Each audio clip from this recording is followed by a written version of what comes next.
اللہ تجھے پورے حج کا ثواب عطا فرمائے گا. حج بڑے ہیں, کرنے کی تیاری کرو. موسیٰ علیہ السلام نے اللہ کی بارگاہ میں ایک دفعہ عرض کی, مالک میں تیرا شکریہ کیسے ادا کروں, میں تیری کوئی چھوٹی سی چھوٹی بظاہر نعمت بھی دیکھتا ہوں تو سوچتا ہوں ساری عمر بھی عبادت کروں تو اس نعمت کا بھی شکر ادا نہیں ہوتا. وہ جو ان کے دل کی گہرائیوں میں بات ہے وہ اپنے جذبات کا اظہار کر رہے ہیں. حضرت موسیٰ کلیم عرض کرتے, مالک میں تیری چھوٹی سی چھوٹی نعمت بھی کبھی دیکھتا ہوں نا تو سوچتا ہوں ساری عمر بھی اس کے لیے عبادت کروں, جھکا رہوں سجدے میں, تو اس نعمت کا شکر ادا نہیں ہو سکتا تو ساری نعمتوں کا کیسے کروں. تو جب یہ جملہ کہا نا حضرت موسیٰ نے تو رب کریم نے فرمایا, اے کلیم اب آپ نے میرا شکر ادا کیا ہے. یہ سمجھیں آپ اس پہلو کو, یعنی جب یہ احساس پیدا ہو گیا نا کہ چھوٹی سی چھوٹی نعمت کا بھی شکریہ ادا کرنے کی طاقت ہم میں, فرمایا اب تو نے شکر ادا کیا ہے, اب سمجھ آئی ہے شکر کی.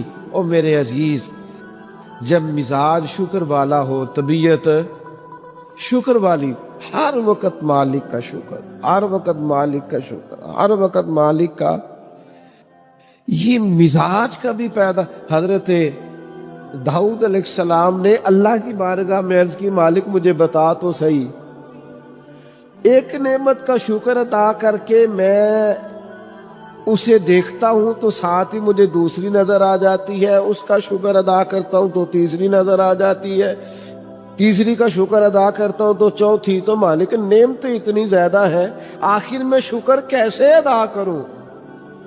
تو رب کریم نے فرمایا, اے داؤد آپ تو اپنے رب کی معرفت پانے لگ گئے ہیں, کو تو معرفت ہونے لگ گئی ہے, معرفت الہی پا گئے آپ. آپ نعمتیں گنے زندگی میں گنو, آنکھ کی نعمت گنو, کان کی نعمت گنو, سمجھ کی نعمت گنو, آپ چلنے کی, چھونے کی, پکڑنے کی, سمجھنے کی نعمت شمار کرو, گنو. اللہ نے ماں باپ دیے, بہن بھائی دیے, اچھے استاد دیے, مشائخ دیے, گنو.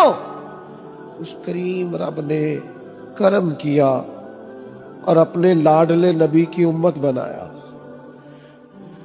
گنو, شمار کرو, اس نے کرم کیا.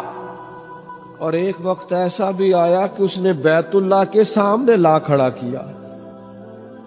ایک وقت ایسا بھی آیا کہ گنبد خضرا کے سامنے کھڑے ہو کے درود و سلام بھی پڑھا. کرو شمار وہ نعمتیں, کہاں کہاں کس کس مقام پر. اور خود ہی اللہ کا قرآن بولا, تم اگر نعمتیں گننا چاہو تو گن سکتے نہیں. کوئی بھی نیک عمل کریں تو اپنی نیت کو درست کریں, حسن نیت کو اپنائیں. نیتوں کا بگاڑ, ارادوں کی خرابی, یہ اچھے بھلے اعمال کو ضائع کر دیتی. جب ہماری طبیعت اس طرح کی ہو کہ ہم اچھی نیتوں کے ساتھ آگے بڑھیں, خیر کے ارادوں کے ساتھ آگے بڑھیں, ہم اس دین کے ماننے والے ہیں جس پر قیامت والے دن ان اعمال کا بھی اجر ملے گا جو کیے ہی نہیں ہوں گے. تو پوچھا جائے گا, مالک یہ تو عمل کیا ہی نہیں, تو فرمائے اس کا ارادہ تو کیا تھا نا, نیت تو تھی نا, تم خالص تو تھے نا, موقع نہ بن سکا, تمہارے لیے اسباب نہ ہو سکے, لیکن اجر تو ملا. اور امام غزالی فرماتے ہیں, کچھ اعمال لے کر فرشتے اللہ کے حضور حاضر ہوں گے, رب کریم فرمائے گا واپس لے جاؤ ان اعمال, میرے لیے نہیں کیے, یہ تو کسی اور کو دکھانے کے لیے کیے. حسن نیت, اچھا ارادہ, پروگرام اس طرح کا جس میں اللہ کی رضا شامل. آپ جب تک نیت کا وضو نہیں کرتے, ارادوں میں اخلاص پیدا نہیں کرتے, اور ہم لوگ جب تک اپنے معاملات میں آگے جانے کے لیے محض اللہ کی رضا کو پیش نظر نہیں رکھتے, اتنی دیر تک عمل بیکار ہے. اللہ کی مدد اس کام میں شامل ہوتی ہے جس میں اللہ کی رضا مطلوب ہو، اور جب مطلوب ہی اللہ کی رضا نہ ہو، دنیا داری، شہرت، پیسہ، مال، دولت، کچھ مل جائے، کچھ اصول ہو جائے، مجھے بھی کچھ جاننے لگ جائے، تو پھر جس طرح کی نیتیں ہوتی ہیں اسی طرح کا اس شخص کو اس کا پھل بھی دیکھنے کو ملتا ہے۔ سب سے پہلے تو اچھی نیت کسی بھی عمل کے، اور اس کے فوراً بعد مناسب منصوبہ بندی۔ مسلمانوں کا آج سب سے بڑا مسئلہ یہ ہے کہ یہ کام کرتے ہیں لیکن کسی منصوبہ بندی کے تحت نہیں کرتے۔ ہم اپنے کاموں کو مرتب نہیں کرتے، نظم و نسق کا حصہ نہیں بناتے، ہمارے کام بے ترتیب ہوتے ہیں، الجھے ہوئے ہوتے ہیں۔ ہم جن پیارے نبی کریم صلی اللہ تعالی علیہ وسلم کے غلام ہیں، حضور ہر کام کرتے تھے تو مناسب منصوبہ بندی کے ساتھ فرمایا کرتے۔ جنگ بدر کا موقع ہے تو نبی پاک علیہ السلام نے پہلے مجلس مشاورت منعقد کی ہے، صحابہ سے رائے لیے، اس کے بعد صفوں کو سیدھا کرایا، ہر آدمی کی اس مقام پر ڈیوٹی لگائی، اور پھر اللہ کے محبوب نے مصلی بچھا کے اللہ سے مدد کا سوال کیا۔ جنگ احد کا موقع ہے تو سرکار نے ڈیوٹیوں کو تقسیم فرمایا۔ ایک چھوٹا سا حصہ صحابہ کا، ایک جماعت جس کی ڈیوٹی تھی کہ یہ درہ تم نے نہیں چھوڑنا، تو ایک درہ ہی چھوڑا انہوں نے، تو اس کا نتیجہ بہت ساری شہادتوں کی صورت میں سامنے آیا ہے۔ جنگ خندق کا موقع ہے تو سرکار کی منصوبہ بندی دیکھیں، 10,000 کا لشکر مدینے پہ حملہ آور تھا، ٹھنڈ تھی، قحط تھا، تو مدینے کے تینوں جانب تو مکانات تھے، کافر داخل ہی نہیں ہو سکتے تھے، کونا خالی تھا، تو نبی کریم علیہ السلام نے صحابہ سے مشورہ کیا تو حضرت سلمان فارسی نے کہا خندق کھود لینی چاہیے۔ اس خندق کو کھودا گیا، اور پھر وہ 10,000 کے لشکر کو جس طرح روکا گیا ہے اور جس طرح وہ ناکام ہو کر لوٹ گئے ہیں، اللہ تبارک و تعالیٰ نے اس کو فتح عظیم مسلمانوں کی بنا دیا۔ فتح مکہ کا موقع آپ دیکھ لیں تو حضور کی منصوبہ بندی دیکھیں، سب سے زیادہ دینی لوگوں کو ضرورت ہے مناسب منصوبہ بندی۔ او اللہ خیر کرے گا جی، او بسم اللہ جی تسی آ جاؤ۔ او خدا کے بندے، جن بزرگوں کا آپ نام لے رہے ہیں اور جس دین کی آپ بات کر رہے ہیں، وہ دین ہی منصوبہ بندی کا حکم دیتا ہے، حکمت عملی سے اور تدبر سے چلنے کی بات کرتا ہے۔ وہ دین ہی کہتا ہے کہ آپ چیزوں کو مرتب کر کے کریں، بے ترتیب اور بے ڈھنگے، یعنی ایک شخص کے بکھرے ہوئے بال تھے، الجھی ہوئی اس کی حالت تھی، تو نبی پاک علیہ السلام نے دیکھ کے فرمایا کتنا اچھا ہوتا اگر یہ کنگھی کر لیتا، تو یہ سوار لیتا اپنے آپ۔ پسند کیا نبی پاک۔ آپ اچھی منصوبہ بندی کے ساتھ آگے بڑھیں، آپ کسی کام کے لیے لوازمات بھی جمع کریں، پر آپ کا اس کے لیے طریقہ کار مرتب کرنا۔ ایک بڑی سادہ مثال ہے، کام کو کام سکھاتا ہے۔